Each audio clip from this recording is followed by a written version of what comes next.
Viewers, now I'm going to discuss about the three text.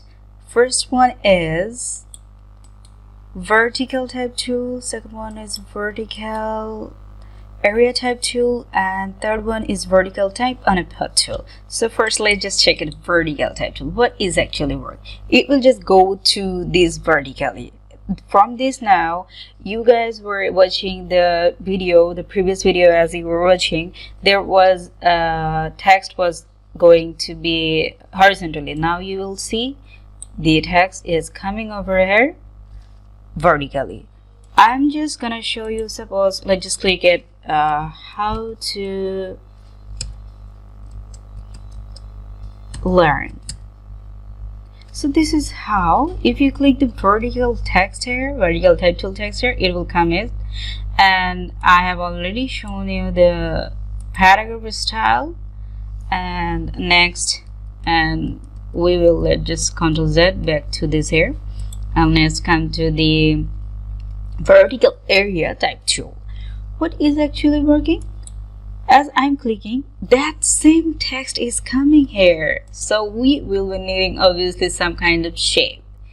So as like the same way, I'm just clicking, let's see the red color, okay, and taking another shape here, and let's just why not taking the red, the star, obviously, right? Yeah, let's just, I'm just trying to show you how it actually works, okay? So don't worry about the shape, how it actually looking. Okay, let's just then go to the vertical area type, and you just come over here. Then the obviously have to do it in the corner side, as here. See, the whole of the text is coming is vertically, and here the same thing will be happen, and here in this tab all the same thing will happen. So this is how you will make the shape vertical type, okay? On the text you have to make a shape. If you want to make a shape, it will come in to the vertically, okay?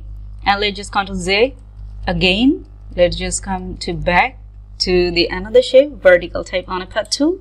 How it actually works, it's also like the same way. As long as I'm taking curvature tool, you can see. Let's make a shape. What kind of shape I want to give? It's not a big deal at all. How? Okay, it's done. Okay. So now what are you gonna do? Let's come to the vertical type on a path tool and just click it over here. See, it's done. It will be coming here in this shape also vertically. Another thing I'm gonna show you, obviously, the red thing, as very first in the vertical area type tool I have shown, and the same thing will be happening in the vertical type on a path tool. If you press click here, it will be, you can see the thing is coming, the round shape is coming in the vertically. So this is how these three things works vertically. Thank you. In the next video, I'm gonna obviously discuss about touch type tool, which is shortcut Shift plus T. Thank you.